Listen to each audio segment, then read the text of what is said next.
Merhaba arkadaşlar, örgü kanalıma hoş geldiniz. Minik kızlarımız için yine hem kolay hem de güzel bir elbise yaptım. Bugün bu elbise anlatımını sizlerle paylaşmak istiyorum. Elbise örgüsünü ben bu tığ ile yaptım arkadaşlar. Bakın çok kolay bir elbise modeli. Yaka bölümünü popcorn modelli yaptım. Etek bölümünü modeller yerleştirdim. Örgüye yakadan zincir yaparak başlıyoruz. Ben bugün elbise anlatımını 1-2 yaş ölçüde bebek için yapıyorum. Ama siz bu elbiseyi yeni doğan bebek için yapabilirsiniz. 5, 6, 7, 8, 10 yaş her yaş çocuklarınız için yaparak kullanabilirsiniz arkadaşlar. Arkadan düğmeli yaptım. Bakın 2 düğme kullandım buraya. Giydirip çıkarması da çok kolay. Bakın bu popcorn modelleri de çok güzel. Etek bölümünde yaptığım model de hem kolay hem de çok güzel. Bu elbise örgüsünü ben bugün sarı ve beyaz renk kullandım. Sarı şeker gibi bir elbise yaptım. Bakın bu şekilde sarı renk iplik kullandım. Beyaz renk iplik kullandım. Kullandığım iplik üzerinde 100 gram iplikte 330 metre var. Bu iplikten bir adet yumak iplikten bakın bu kaldı arkadaşlar. Sarı renk iplikten de 1,5 adet ipliğe ihtiyacımız var. Bir adetten fazla iplik kullandım. Tığ olarak 5 numara 3 milimetre tığ kullandım. Benim elimin sıklığına göre bu tığı kullandım. Yumuşak bir örgü elde ettim arkadaşlar. Sizin eliniz sıkıysa benimle aynı tığı kullanırsanız, aynı numaralı tığı kullanırsanız yaptığınız örgü sert ve ölçüsü benim yaptığımdan küçük olur. 3,5-4 milimetre tığları kullanırsanız daha güzel olur arkadaşlar. Ölçülerini de söylüyorum. Başlamadan önce fikriniz olsun. Kol altının buradan gövde genişliğini ölçüyorum. 25 santimetre. Yüksekliğini ölçüyorum. Omuzdan tam yükseklik 40 santimetre. Kol altından etek yüksekliğini ölçüyorum. 26 santimetre. 1-2 yaş için güzel bir ölçü. Bu yükseklik tercihinize göre daha kısa veya daha uzun da yapabilirsiniz. İplik tığı hazırlayalım. Hep birlikte bu güzel elbise örgüsüne başlayalım. Örgü kanalıma abone değilseniz abone olmayı unutmayın lütfen. Örgü kanalıma abone olmak ücretsiz. Örgü kanalıma ücretsiz abone olup orada bulunan zil şeklini dokunarak açık yaparsanız kanalıma video yüklediğim zaman ilk önce size bildirim gelir. Örgülerimden herkesten önce sizin haberiniz olur. İzlediğiniz videolarıma beğeni ve yorumlarınızı yaparsanız çok sevinirim arkadaşlar. Hepinize kolay gelsin. İyi çalışmalar. Örgüye yakadan zincir yaparak başlıyoruz. Zincir yapmak için ilk ilmeği ben bu şekilde yapıyorum. Size nasıl kolay geliyorsa ilk ilmeği öyle yapabilirsiniz. Zincirleri yapmaya başlıyorum. Çok sıkı zincirler yapmıyorum arkadaşlar. 83 zincir yapalım. 83 zincir yaptım. Bakın çok sıkı zincirler yapmadım. Bu şekilde bakın zincir yaptım. Bu sırada trabzanlar yapacağız. Trabzanları yaparken yaka ayrımlarını da yapacağız arkadaşlar. Ön bölümü, kol bölümlerini ve arka bölümü belirleyeceğiz. 83 zinciri yaptım bakın. 3 ilmek atlıyorum. 2, 3, 4. ilmeğe trabzan yapıyorum. Bu 3 ilmek atladığımda bir trabzan. 11 trabzan yapıyorum. Bakın 1, 2, 3, 4, 5, 6, 7, 8, 9, 10, 11. 11 trabzanı yaptım. Arttırma yeri için 2 zincir yapıyorum. Tığ üzerine iplik alıyorum. Kol bölümü için 18 trabzan yapıyorum. Bakın aynı ilmeğe değil, yanında bulunan ilmeğe İlk trabzanı yapıyorum. 18 trabzan yapıyoruz.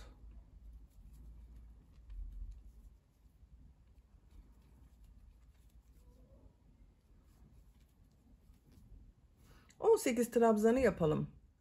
Kol için 18 trabzanı yaptım. 2 zincir yapıyorum.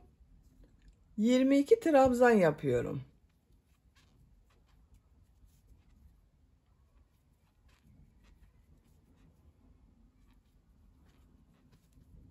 ...22 trabzanı yapalım.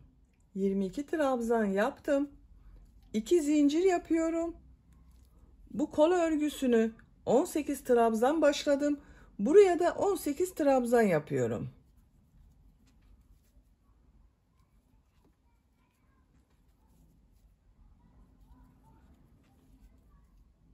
18 trabzanı yapalım. Kol için 18 trabzan yaptım. 2 zincir yapıyorum. 11 trabzan yapıyorum.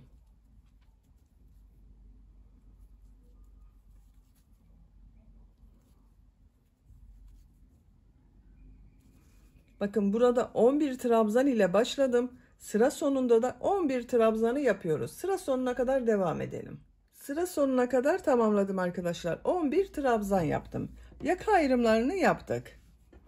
Bakın buraları 11 trabzan yaptım.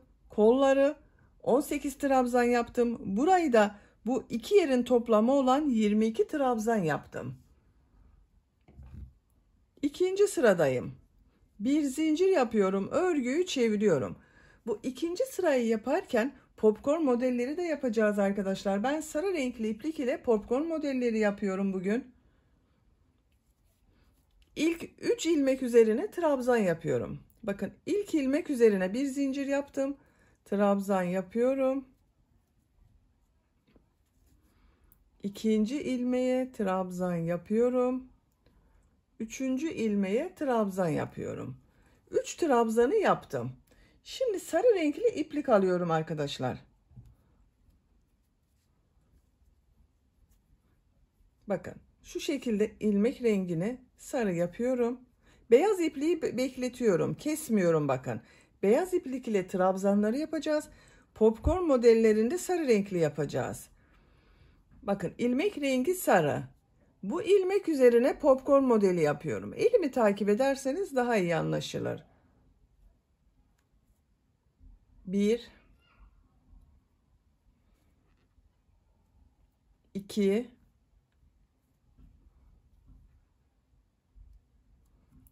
3 4 5 defa bakın bu şekilde topladım. Tığ üzerinde 2 4 6 ilmek var. Hepsinin içinden bir defa da çekiyorum. Bakın örgünün düz tarafı burası arkadaşlar. Popcorn modeli oldu. Bu popcorn modellerini yaparken çok sıkı yapmazsanız daha güzel olur. Bakın sarı renkli ipliği bekletiyorum. Şu beyaz renkli ipliği alıyorum. İlmek rengini beyaz yapıyorum. Tığ üzerine iplik alıyorum. Sarı renkli ipliği içeride devam ediyorum. Bakın 4 trabzan yapıyorum arada. 2 model arasında 4 trabzan yapıyorum. Burada 3 trabzan yaptım. Bakın sarı renkli ipliği içinde tutuyorum.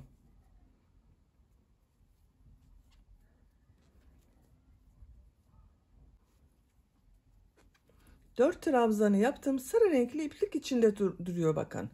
Örgünün düz tarafının görüntüsü bakın böyle. Şimdi popcorn modeli yapıyoruz. Bakın beyaz ipliği bekletiyorum. Sarı renkli ipliği alıyorum. İlmek içinden çektim. Bakın ilmek rengi sarı oldu. Tığ üzerine iplik alıyorum. Bu ilmek üzerine popcorn modeli yapıyorum. Yavaş gösteriyorum. 5 defa ilmek topluyorum. Bir de bu ilk ilmek var. 6 ilmek oluyor. 3 4 5 6 ilmek oldu bakın. 5 defa topladım. İlk ilmekle birlikte 6 ilmek var. Hepsini içinden bir defa da çekiyorum. Beyaz renkli ipliği alıyorum. Sarı renkli ipliği bekletiyorum. İlmek içinden çektim bakın. Tığ üzerine iplik alıyorum. Sarı renkli ipliği devam ediyorum bakın tutmaya. Diğer ilmeğe trabzan yapıyorum. Arttırma yerine geldik bakın arkadaşlar. 2 trabzanı yaptım. Arttırma yerine bir trabzan, 2 zincir, bir trabzan yapıyorum.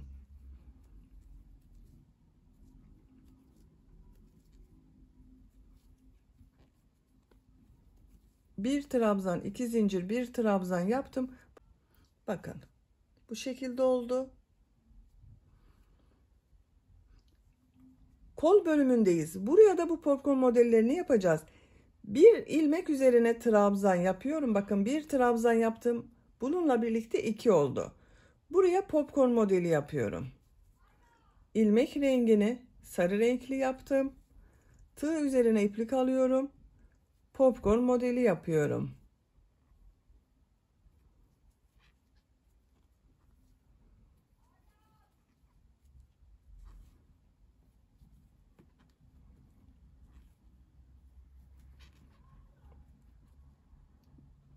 Hepsinin içinden bir defa da çekiyorum. Beyaz renkli ipliği alıyorum. İçinden çekiyorum. Bakın sarıyı da çekiyorum arkadaşlar. Burası sıkı olsun diye. Tığ üzerine iplik alıyorum. 4 trabzan yapıyorum.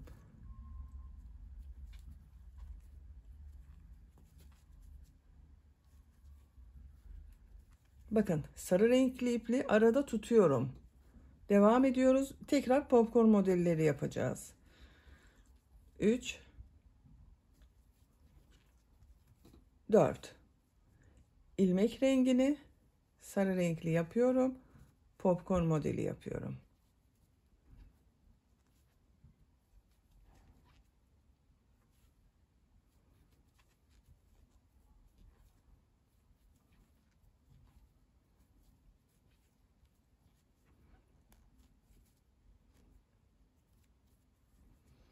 İlmek rengini bakın beyaza çevirdim. 4 trabzan yapıyorum.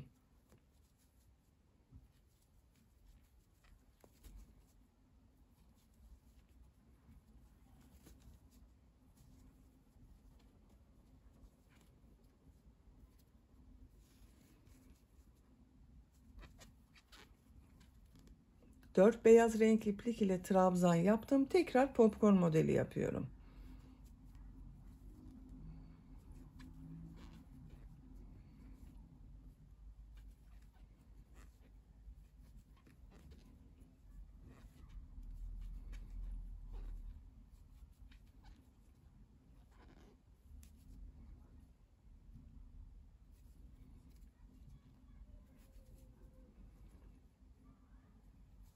Dört trabzan yapıyorum.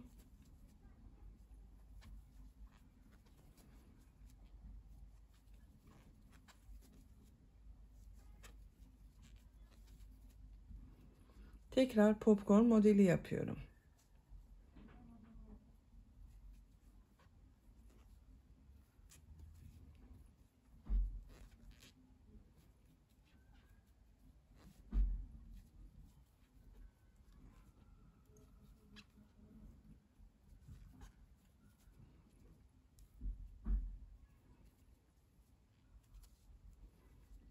Bakın bir trabzan yapıyorum. Arttırma yerine bir trabzan, 2 zincir, bir trabzan yapıyorum.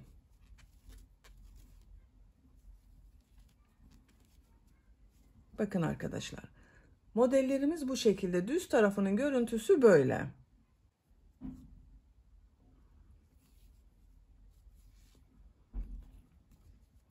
Bakın 22 trabzan yaptığım yerdeyim. 3 trabzan yapıyorum. Ben saydım arkadaşlar. Modelin gelişine göre bu ilk sırada yerleştirmeyi yapıyorum.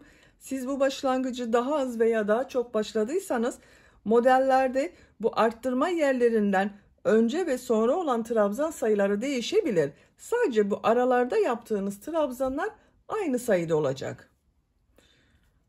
Bakın 3 trabzan yaptım. Bu arttırma ile birlikte 4 trabzan oldu. Popcorn modeli yapıyorum.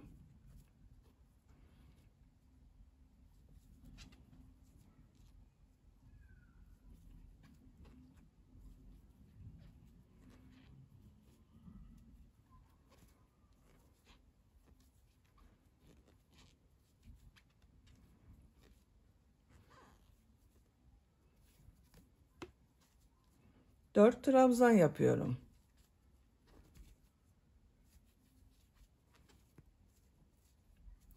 Bu arttırma yerine kadar devam edelim. Arttırma yerine kadar bakın ben tamamladım arkadaşlar. Model arasında 4'er trabzan yaptım. Bu modelden sonra 3 trabzan yaptım. Bakın başlangıçta da aynı oldu. 3 trabzan yaptım arttırmadan başka, bakın burada 3 trabzan var. Arttırma yerine 1 trabzan, 2 zincir, 1 trabzan yapıyorum. Burada da bakın sarı ipliği içinde tutuyorum. Kol bölümündeyiz. Bakın bu kol bölümünde modelden önce 1 trabzan yaptım. Arttırma yerindeki saymıyorum. Burada bakın arttırma trabzanını yaptım. 1 trabzan yapıyorum. Popcorn modeli yapıyorum. 1 2 3 4 5.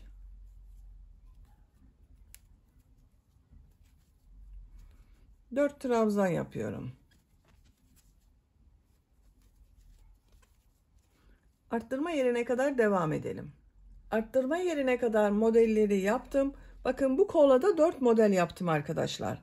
Bu kolda 4 model yaptım. Bu kol üzerinde de 4 model oldu. Burada bir ilmek var. Bir trabzan yapıyorum. Arttırma yeri için 1 trabzan, 2 zincir, 1 trabzan yapıyorum. Burada modeli nereden başlayacağıma bakıyorum arkadaşlar. Bakın burada arttırma yerinden önce 2 trabzan var. Buraya da 2 trabzan yapıyorum.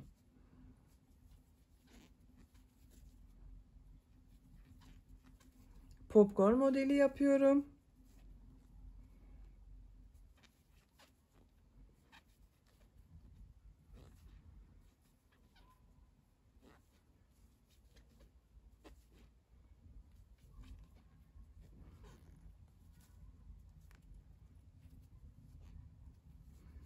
Dört trabzan yapıyorum.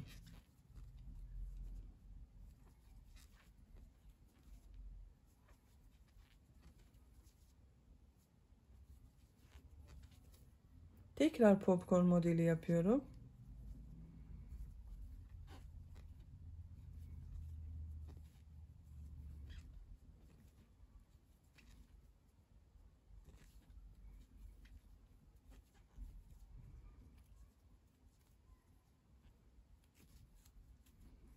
Bakın burada 2 ilmek var. Bir de 3 ilmek atlayarak yaptığım trabzan var. İlmekler üzerine 2 trabzan yapıyorum.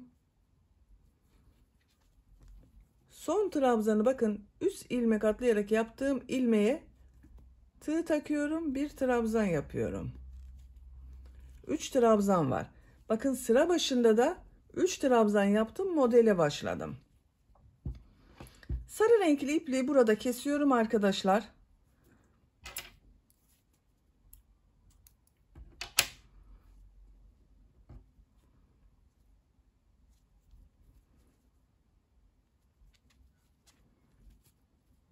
Bakın modelleri yerleştirdik. Bu şekilde oldu. Buralara 2 model oldu.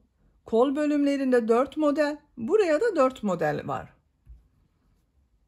Şimdi trabzan sırası yapacağız. Bir zincir yapıyorum. Örgüyü çeviriyorum. İlk ilmek üzerine trabzan yapıyorum. Bakın bu ilmekler üzerine trabzan yapıyorum. Model üzerinde bakın burada bir ilmek var. Bu ilmek üzerine trabzan yapıyorum. Burada 4 trabzan var. Üzerine trabzan yapıyorum.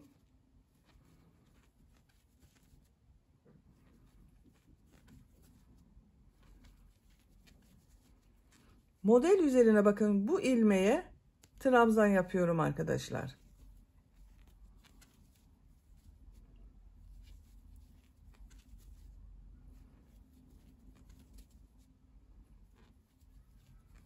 Arttırma yerine 1 trabzan, 2 zincir, 1 trabzan yapıyorum.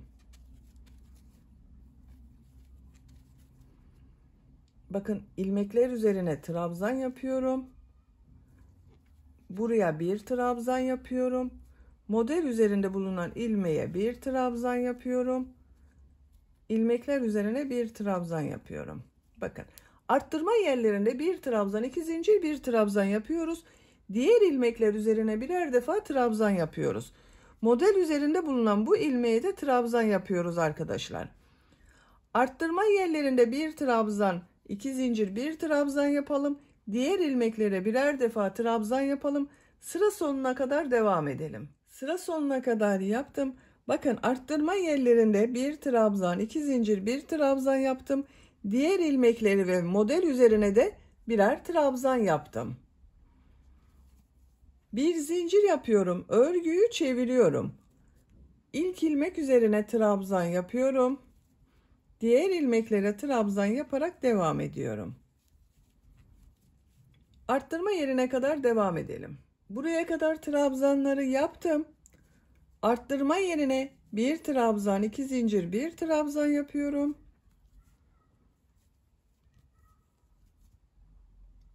Diğer ilmeklere birer defa trabzan yapıyorum.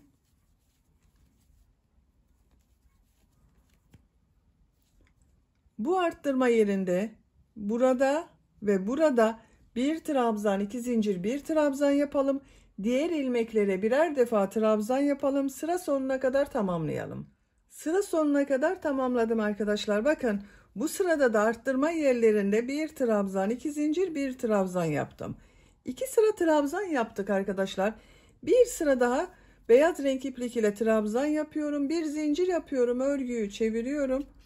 İlk ilmek üzerine trabzan yapıyorum. Diğer ilmeklere trabzan yaparak devam ediyorum. Arttırma yerlerinde bir trabzan, iki zincir, bir trabzan yapalım. Diğer ilmeklere birer defa trabzan yapalım. Sıra sonuna kadar devam edelim. Sıra sonuna kadar yaptım. Bakın, bu sırada yine arttırma yerlerinde bir trabzan, iki zincir, bir trabzan yaptım. Diğer ilmeklere birer defa trabzan yaptım. Modelden sonra 1, 2, 3 sıra trabzan sırası yaptık arkadaşlar. Bakın, yakanın örgüsü bu şekilde görünüyor. Şimdi tekrar model sırasındayız. 6. sıradayım. Bir zincir yapıyorum. Örgüyü çeviriyorum. İlk 3 ilmek üzerine trabzan yapıyorum.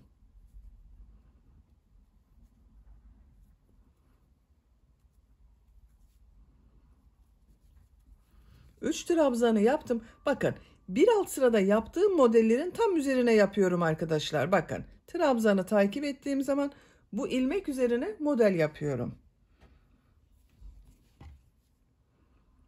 Bakın, yine sarı renk iplik ile siz isterseniz rengarenk yapabilirsiniz. Bu sırayı farklı bir renk ile yapabilirsiniz arkadaşlar, model bölümünü. Şu şekilde ilmek rengini sarı yaptım. Buraya popcorn modeli yapıyorum.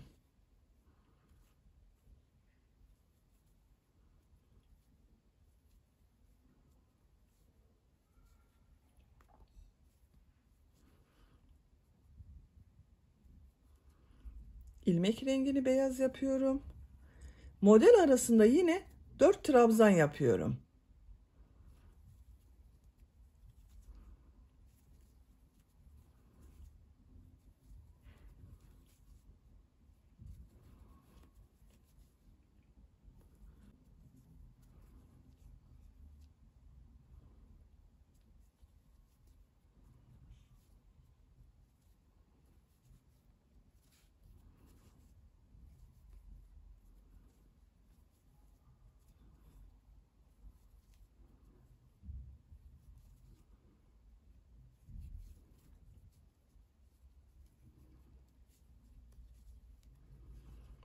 Dört trabzan yapıyorum.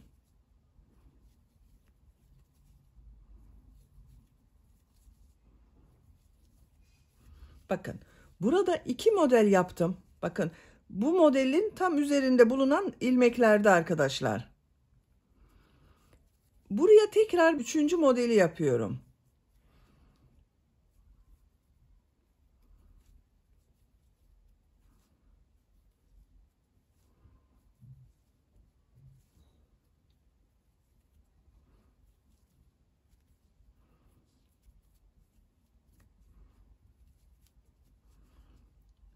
trabzan yapıyorum. Arttırma yerinde bir trabzan, 2 zincir, bir trabzan yapıyorum. Bakın, kol bölümünde modeli nereye yapacağıma bakıyorum. Bakın arkadaşlar, burada model yaptığım ilmeği sayıyorum. Bakın, bunun üzerine model denk gelecek. 1, 2, 3, 4. Bu ilk model ilmek üzerine model yapıyorum. Güzel görünsün diye, düzgün görünsün diye yapıyoruz arkadaşlar. Bakın, buraya model yapıyorum.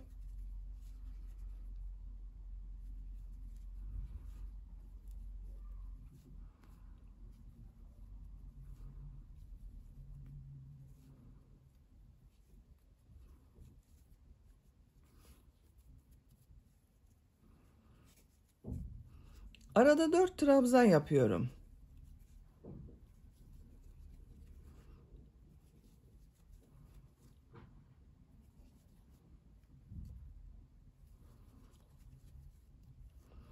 Buraya tekrar model yapıyoruz.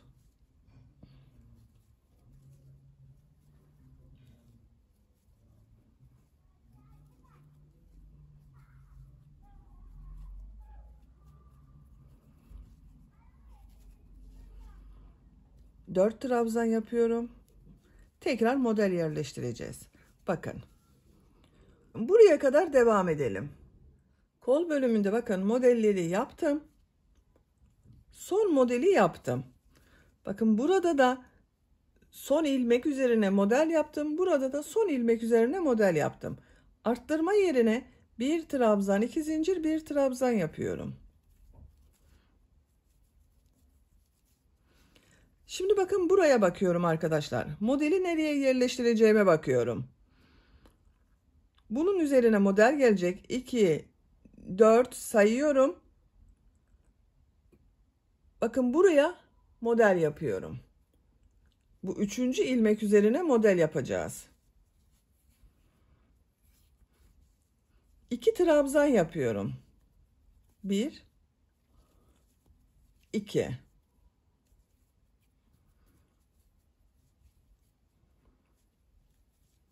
Popcorn modeli yapıyorum.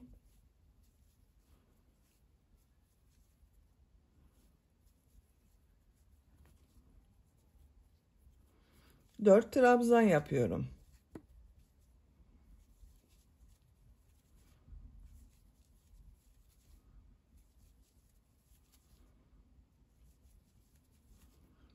Bu ilmek üzerine yine model yapacağız. Bakın. Bu modelin üzerine denk geliyor. Modelleri yapalım. Arttırma yerinde bir trabzan, 2 zincir, bir trabzan yapalım. Kol örgüsünde yine şaşırırsanız arkadaşlar, bu kol örgüsüne bakabilirsiniz.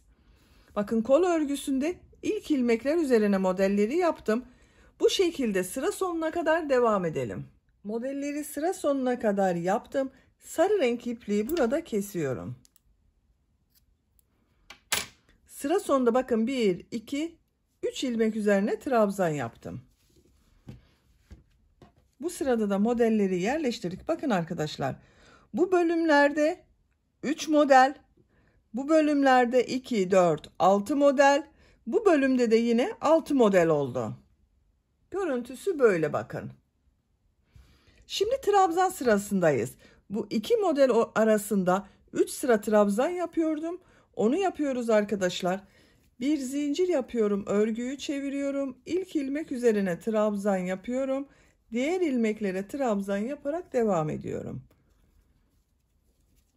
Model üzerine trabzan yapmayı unutmayın arkadaşlar.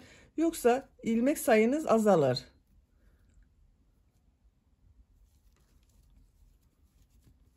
Bakın, bu şekilde. Arttırma yerlerinde bir trabzan, 2 zincir, bir trabzan yapalım. Diğer ilmeklere birer defa trabzan yapalım. 3 sıra trabzan olarak tamamlayalım arkadaşlar. Beyaz renk ile 3 sıra trabzan sırası yaptım arkadaşlar. Yine arttırma yerlerinde bir trabzan, 2 zincir, bir trabzan yaptım. Model sırasındayız. Yakayı görelim. Bakın. Bu şekilde arkadaşlar. Görüntüsü böyle. Şimdi tekrar bu popcorn modellerini yapacağız. Bir zincir yapıyorum, örgüyü çeviriyorum. İlk ilmek üzerine trabzan yapıyorum. 3 trabzan yapıyorum sıra başında.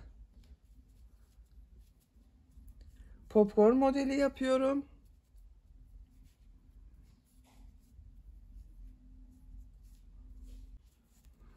Sarı renk iplik ile popcorn modeli yapıyorum.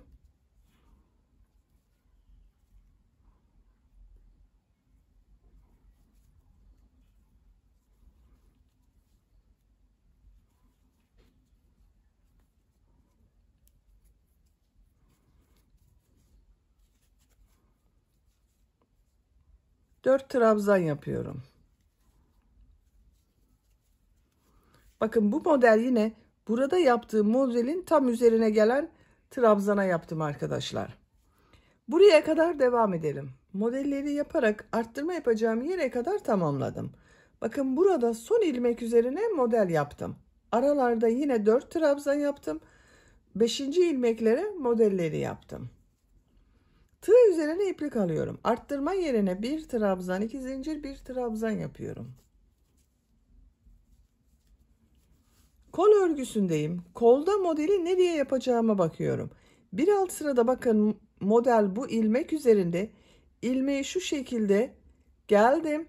Bunun üzerine model yapacağız. 1, 2, 3, 4 ilmek var. Model yapacak ilmek yok arkadaşlar. Onun için bu 4 trabzanın üzerine trabzan yapıyorum.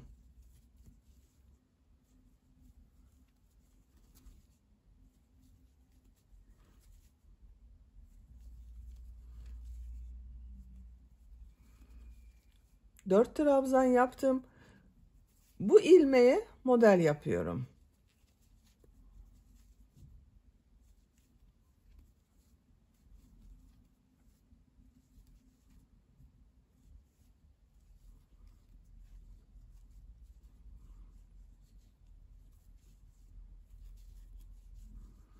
Dört trabzan yapıyorum.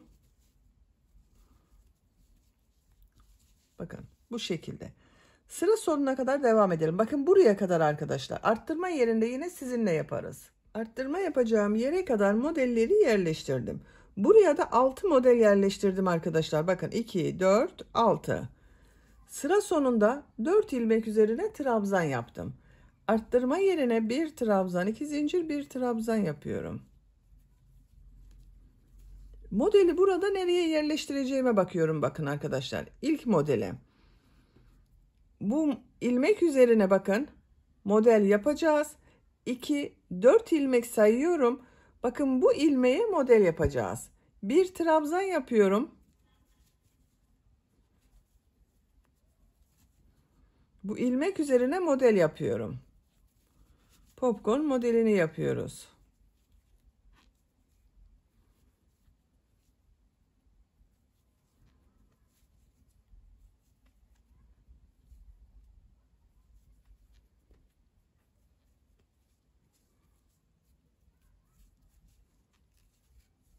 Dört trabzan yapıyorum.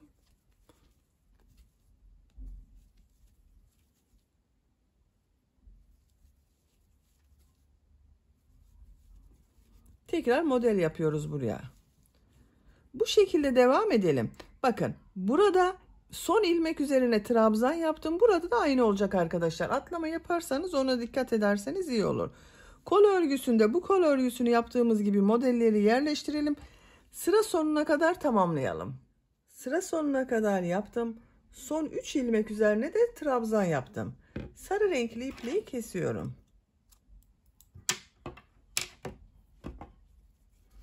Bakın arkadaşlar. Bu şekilde oldu yaka görüntüsü.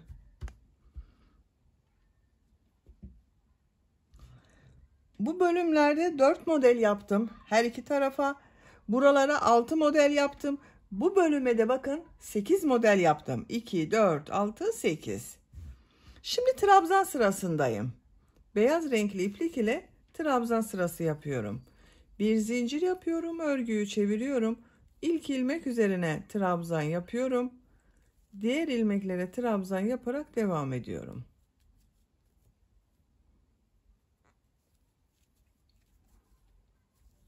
Model üzerine de trabzan yapıyoruz. İlmekler üzerine trabzan yapıyoruz. Arttırma yerlerinde bir trabzan, 2 zincir, bir trabzan yapalım. Sıra sonuna kadar devam edelim. Sıra sonuna kadar tamamladım. Yakanın şekline bakalım arkadaşlar. Bakın model üzerinden 3. model sırası üzerinden bir sıra trabzan sırası yaptım. Görüntü bu şekilde. Siz bunu 6-12 aylık bir bebek için yapıyorsanız buradan itibaren kol ayrımlarını yapabilirsiniz. Ben bir sıra daha beyaz renk iplik ile trabzan sırası yapıyorum. Bakın santimetre olarak ölçüyorum. 10 santimetre yükseklik var.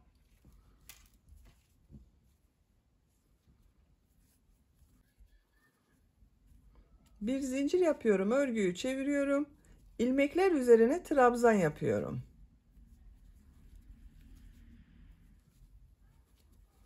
Arttırma yerlerinde yine bir trabzan, 2 zincir, bir trabzan yapıyoruz. Sıra sonuna kadar devam edelim. Sıra sonuna kadar yaptım. Modelden sonra 2 sıra beyaz renk iplik ile trabzan sırası yaptım. Bakın arkadaşlar, yakanın görüntüsü böyle.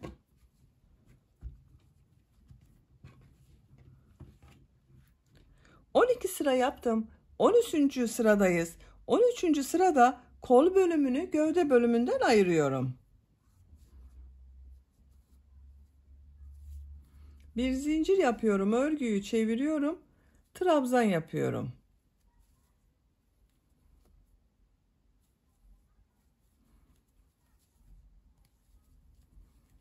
Buraya kadar devam edelim. Arttırma yaptığım 2 zincire kadar trabzan yaptım. Bu arttırma yerine 2 trabzan yapıyorum. Kol altı için bir zincir yapıyorum. Tığ üzerine iplik alıyorum. Kolda bulunan bütün ilmekleri atlıyorum. Bakın, bu arttırma yerine 2 trabzan yapıyorum.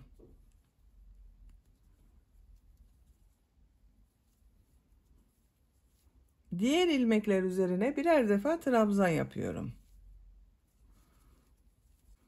Bakın arkadaşlar, ön ve arka bölümü birleştirdik. Kol bölümünü ayırdık. Buraya kadar devam edelim. Buraya kadar bakın, trabzanları yaptım. 2 trabzan yapıyorum.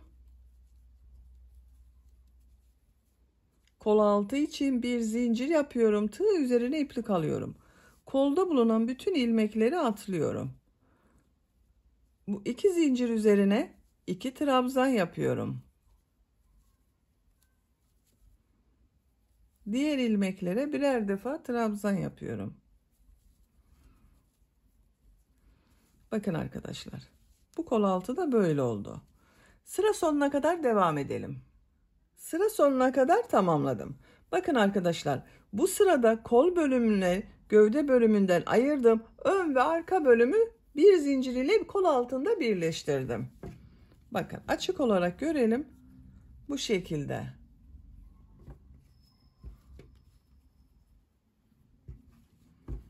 Şimdi model sırasındayız. Bakın, modelden sonra 1, 2, 3 sıra beyaz renk iplik ile trabzan sırası yaptım. Popcorn modellerini yerleştireceğiz.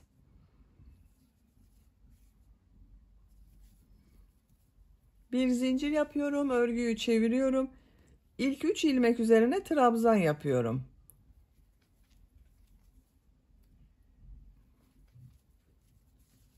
Popcorn modeli yapıyorum.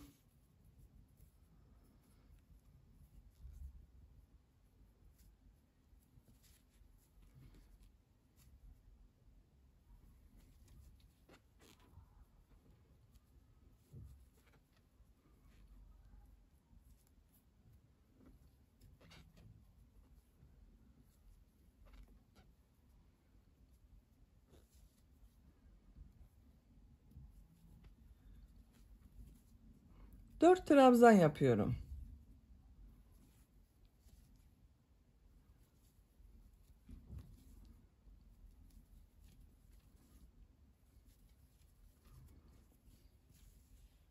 Bakın, burada yaptığımızın aynısı.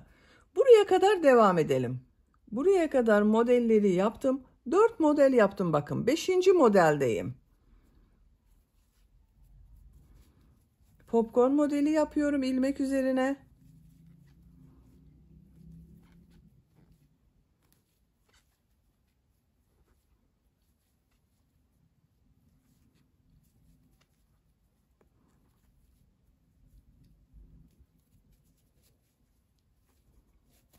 Dört trabzan yapıyorum. Bakın bu ilmek üzerine trabzan yapıyorum. Bir zincir yaptım. O zincir üzerine trabzan yapıyorum. İlmek üzerine trabzan yapıyorum. Trabzan yapıyorum. 4 trabzan yaptım. Tekrar popcorn modeli yapıyorum.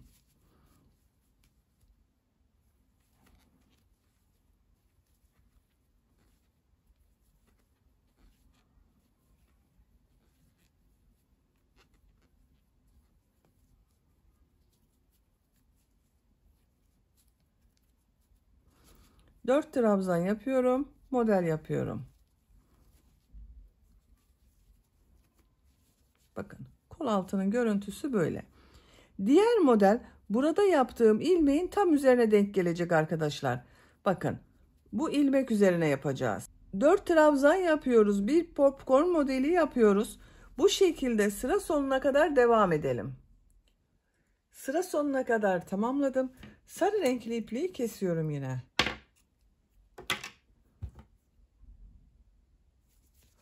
Bakın arkadaşlar. Bu sırada da popcorn modellerini yaptım. 2, 4, 6, 8, 10, 12, 14, 16, 18, 20 model oldu. Bir sıra üzerinde. Şimdi trabzan sırası yapıyorum. Bir zincir yapıyorum, örgüyü çeviriyorum. İlk ilmek üzerine trabzan yapıyorum. Diğer ilmeklere trabzan yaparak devam ediyorum.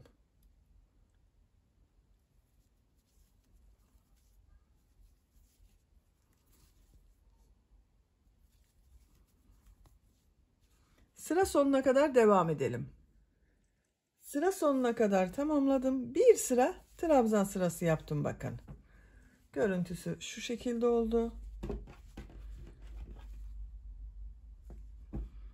Bu tarafın görüntüsü de böyle arkadaşlar. Şimdi buraya düğme için düğme ilikleri yapacağız. Onu yapmak için ilk önce bir sıra sık iğne yapıyorum.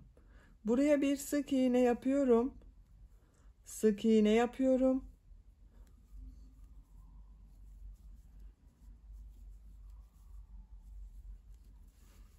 Buraya kadar devam edelim.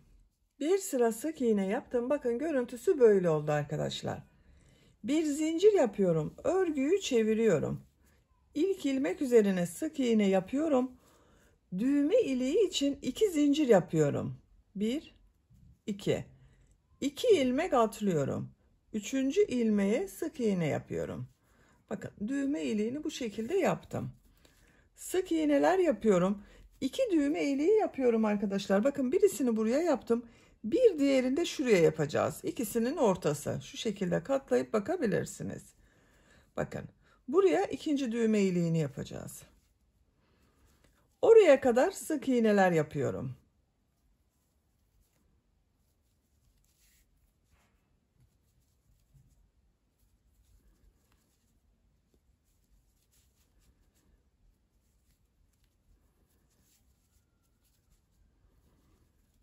Bakın buradayım. Düğme iliği için 2 zincir yapıyorum. 2 ilmek atlıyorum. Sık iğne yapıyorum. Sıra sonuna kadar sık iğneler yapıyorum.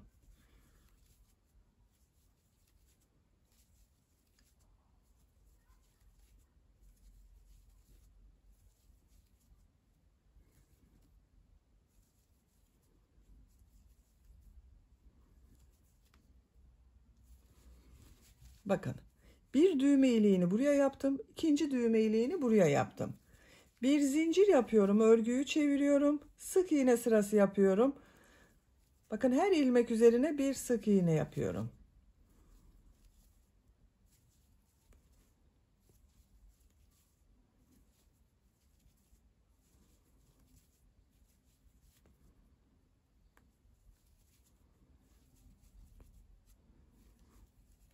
Bu 2 zincir üzerine 2 sık iğne yapıyorum.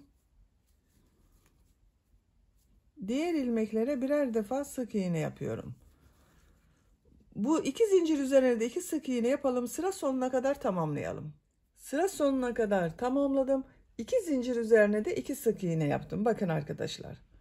Düğme ilikleri daha belirgin oldu. İpliği kesiyorum.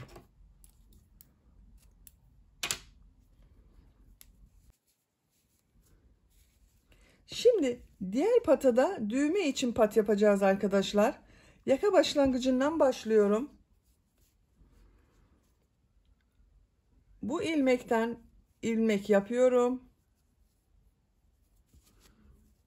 Bir zincir yapıyorum, sık iğne yapıyorum.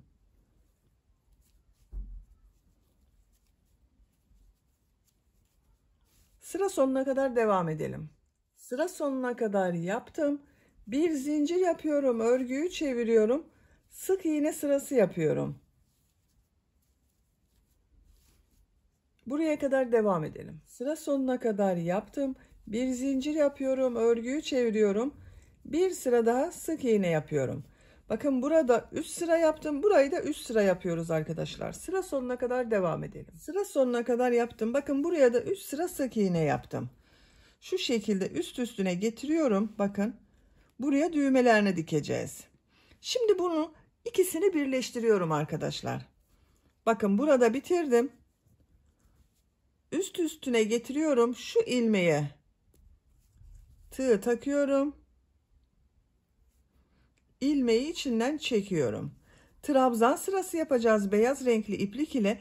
Nasıl yapacağıma bakıyorum. Bakın örgüyü çeviriyorum. Bu şekilde trabzan sırası yapıyorum. 2 zincir yapıyorum. Gördüğüm ilmek üzerine trabzan yapıyorum. Diğer ilmeklere de trabzan yapıyorum. Bu şekilde sıra sonuna kadar devam edelim. Buraya kadar trabzanlı yaptım. Bakın şimdi bunu birleşimini yapacağız arkadaşlar. Burada 1, 2, 3 ilmek var. Burada da 3 ilmek bıraktım. 1, 2, 3. Bakın şu şekilde tutuyorum. Bu ilmeğe tığ takıyorum. Karşıdan bakın yaka ucunda bulunan ilk ilmeğe tığ takıyorum. İplik aldım. Trabzan yapıyorum. İkinci ilmeğe tığ takıyorum. Karşıdan ikinci ilmeğe tığ taktım. Trabzan yapıyorum. Bakın bu ilmeğe tığ taktım. Karşıdan tığ taktım. Trabzan yapıyorum. İlk yaptığım bu 2 zincir var bakın. Bununla ilmek kaydırma yaparak birleştiriyorum.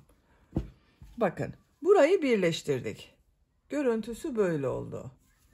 Şimdi bir sıra daha trabzan sırası yapıyorum. 2 zincir yapıyorum. Örgüyü çeviriyorum. Her ilmek üzerine bir trabzan yapıyorum.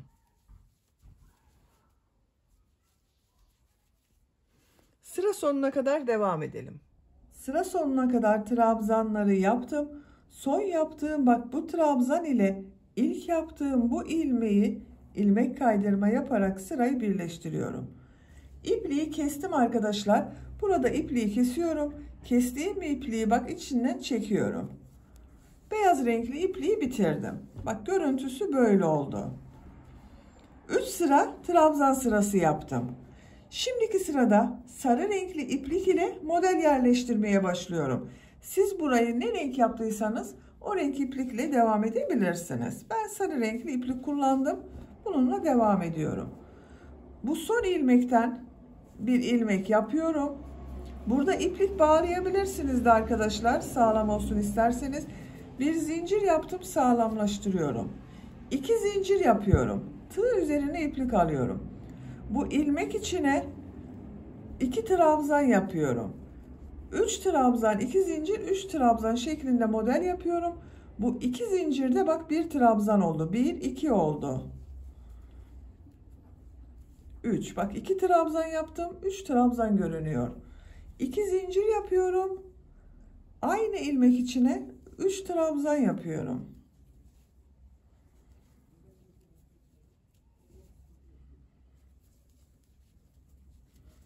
Bak ipliği de içeride tutuyorum. Tığ üzerine iplik alıyorum. Bir ilmek atlıyorum. İkinci ilmek içine bir trabzan yapıyorum. Tığ üzerine iplik alıyorum. Bir ilmek atlıyorum. İkinci ilmek içine 3 trabzan, 2 zincir, 3 trabzan yapıyorum.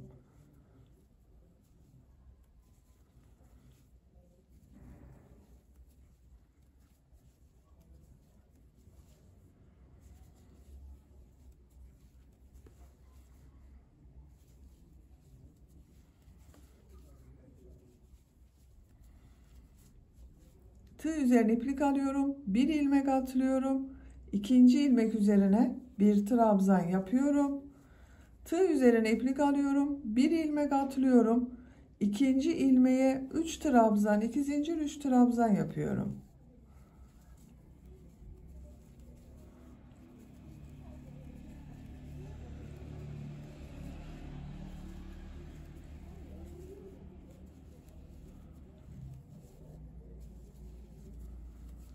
Bak bu şekilde oluyor. Bir ilmeğe 3 trabzan, 2 zincir, 3 trabzan yapıyoruz. Bir ilmek atlıyoruz. Bir trabzan yapıyorum. Bir ilmek atlıyorum. 3 trabzan, 2 zincir, 3 trabzan yapıyorum. Sıra sonuna kadar devam edelim. Sıra sonuna kadar modelleri tamamladım. Son bak buraya da bir trabzan yaptım. Bu bir ilmeği atlıyorum. İlk yaptığım bu model ile ilmek kaydırma yaparak sırayı birleştiriyorum. Bakın burası birbirinin devamı oldu arkadaşlar. Buralarda yaptığımız gibi bak iki model ortasında bir trabzan oldu. Sizin modeliniz denk gelmezse bu aralarda yaptığımız yerlerde bir iki yerde hiç ilmek atlamadan yapabilirsiniz veya iki ilmek atlayabilirsiniz. Biraz daha geniş olsun istiyorsanız ilmek atlamadan da yapabilirsiniz. İkinci model sırasındayım. Bu model ortasında bulunan iki zincirli boşluğa ilmek kaydırma yaparak geçiş yapıyorum bak. 1 2 ilmek kaydırma yaptım. 2 zincir yapıyorum. Tığ üzerine iplik alıyorum. Buraya yine 3 trabzan, 2 zincir, 3 trabzan yapacağız. Bu 2 zincir 1 trabzan oluyor. 2 trabzan yapıyorum. 2 zincir yapıyorum. 3 trabzan yapıyorum.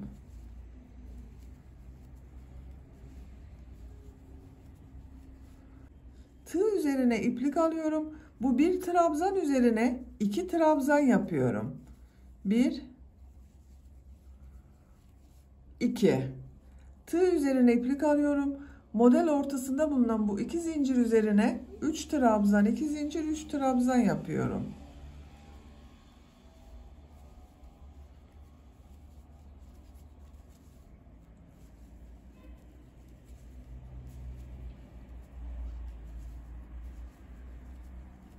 Üç trabzan, 2 zincir, 3 trabzan yaptım. Tığ üzerine iplik alıyorum. Bir trabzan üzerine 2 trabzan yapıyorum. Model ortasına bak bu 2 zincir üzerine 3 trabzan, 2 zincir, 3 trabzan yapıyorum.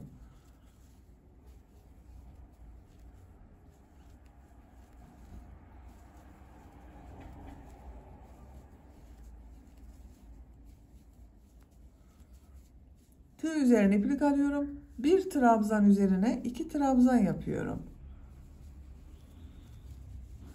Bak bu şekilde oluyor.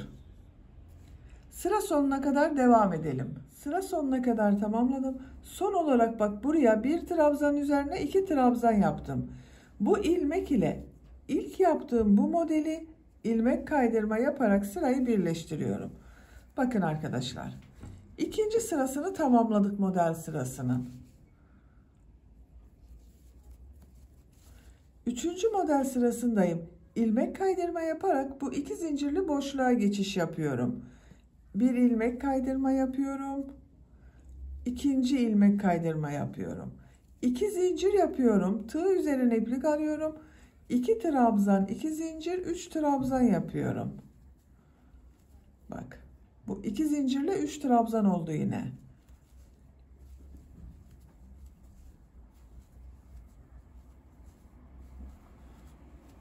Üç trabzanı da yaptım. Tığ üzerine iplik alıyorum.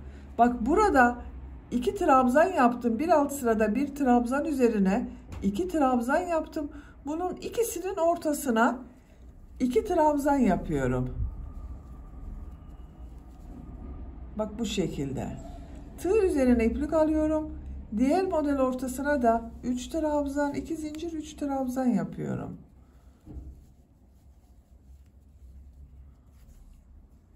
İki zincir yapıyorum. 3 trabzan yapıyorum.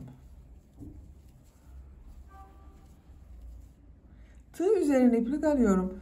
Bak bu iki trabzanın ortasına arkadaşlar. 2 trabzan yapıyorum.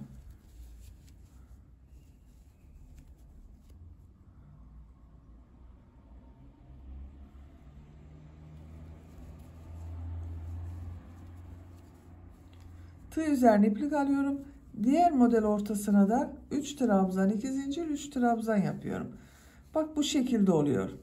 Sıra sonuna kadar devam edelim. Sıra sonuna kadar tamamladım.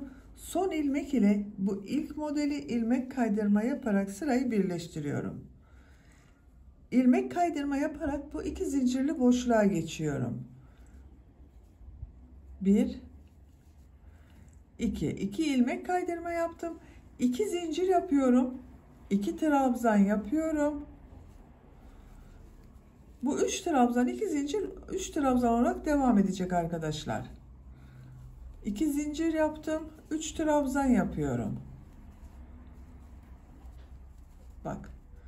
3 trabzan, 2 zincir, 3 trabzan oldu. Tığ üzerine iplik alıyorum. Bak bu 2 trabzanın ortasına 2 trabzan yapıyorum.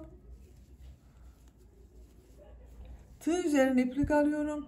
Bu 2 zincir üzerine 3 trabzan, 2 zincir, 3 trabzan yapıyorum.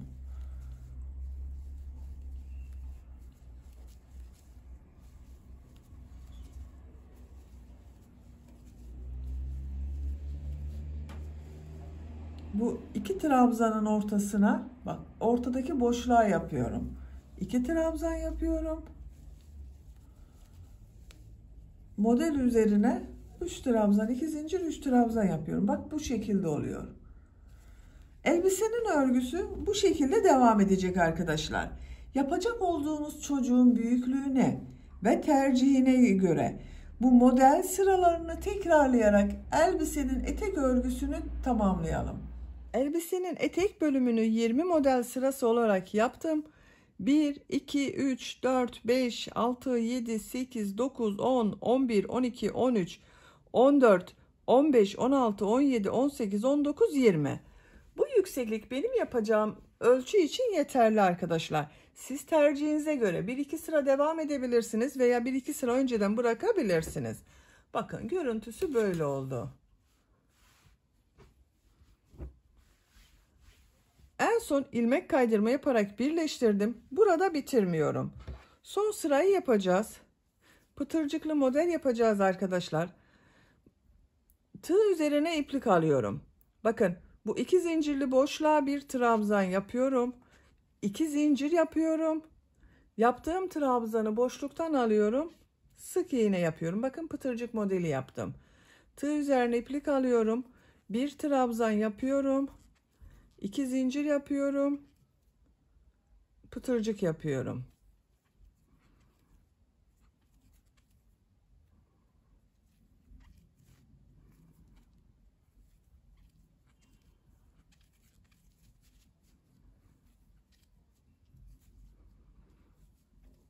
Bu şekilde bakın pıtırcıklar yapıyorum. 7 pıtırcık modeli yapıyorum arkadaşlar. 2, 4, 5. Bakın bu 6.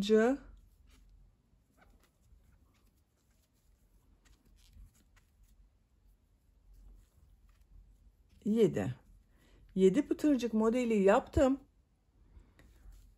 Tığ üzerine iplik almadan bakın bu trabzan ortasına boşluğa sık iğne yapıyorum. Tığ üzerine iplik alıyorum. Buraya da yine burada yaptığım gibi 7 pıtırcık modeli yapıyorum.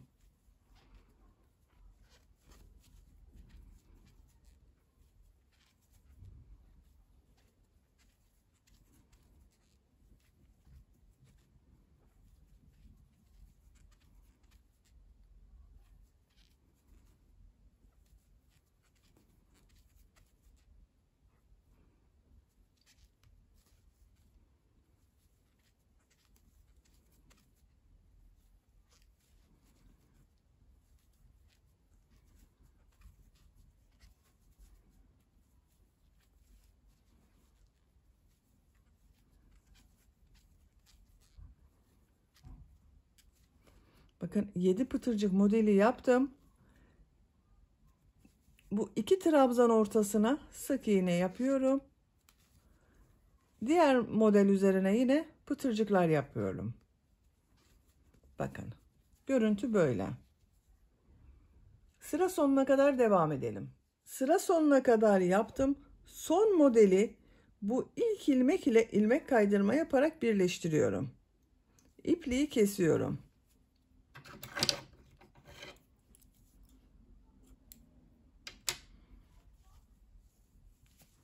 Bakın arkadaşlar, etek ucu bu şekilde oldu.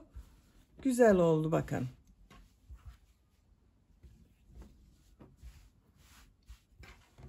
Şimdi kollarını yapalım. Kol örgüsünün birisini bakın ben bu şekilde yaptım. Diğer kol örgüsünü sizinle birlikte yapalım. Kol altından başlıyorum. İplik bağlıyorum. İlmek yapıyorum. Tığ üzerine iplik alıyorum. Bir ilmeği atlıyorum. İkinci ilmek üzerine 3 trabzan yapıyorum.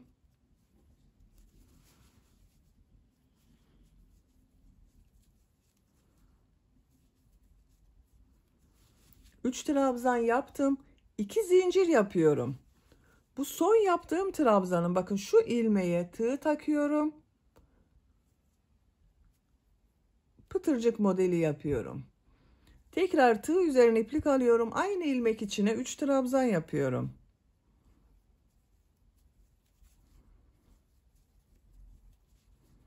Bir ilmek atlıyorum. İkinci ilmeğe bir sık iğne yapıyorum. Bir ilmek atlıyorum. 3 trabzan yapıyorum. Model yapıyorum yine.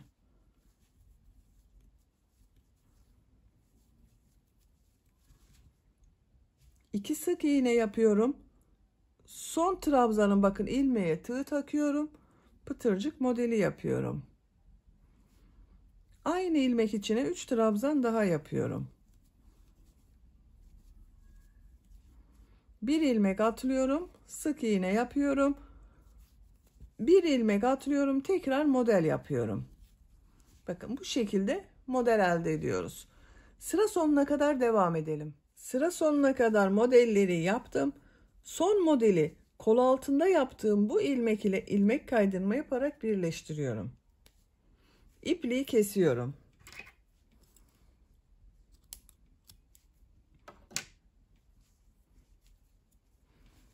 Bakın arkadaşlar, kol modeli böyle oldu. 2, 4, 6, 8, 10 model yaptım kolda. Diğer kol örgüsünde bu kol örgüsü başlayıp yapabilirsiniz arkadaşlar. Bakın. Bu şekilde oldu. Çok güzel uyumlu da oldu arkadaşlar.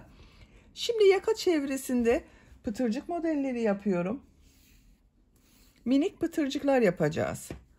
Burada yaptığımız gibi pıtırcık modelleri yapacağız. Bu ilmekten başlıyorum. Bir ilmek yapıyorum.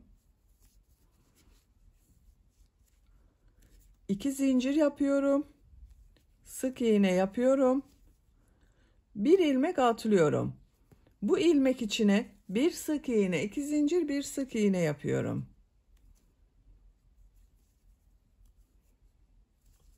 Bir ilmek atlıyorum. İkinci ilmeğe bir sık iğne, 2 zincir, bir sık iğne yapıyorum. Bir ilmek atlıyorum. İkinci ilmeğe bir sık iğne, 2 zincir, bir sık iğne yapıyorum. Bu şekilde pıtırcık modelleri oluyor. Sıra sonuna kadar devam edelim. Sıra sonuna kadar yaptım. İpliği kesiyorum.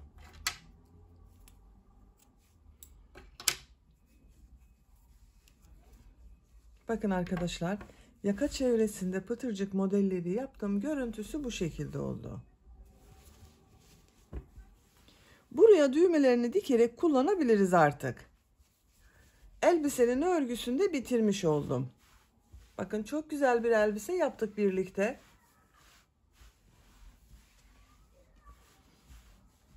Bitmiş olarak size ölçülerini söylüyorum. Kol altının buradan gövde genişliğini ölçüyorum. 25 santimetre. Yüksekliğini ölçüyorum. Kol altından yükseklik 26 santimetre. Omuzdan itibaren tam yüksekliğini ölçüyorum. 40 santimetre. 1-2 yaş için yaptım ben bugün bu elbiseyi arkadaşlar. Ama bebeğiniz çok kilolu olmazsa 3 yaşına kadar çok rahat kullanılabilir.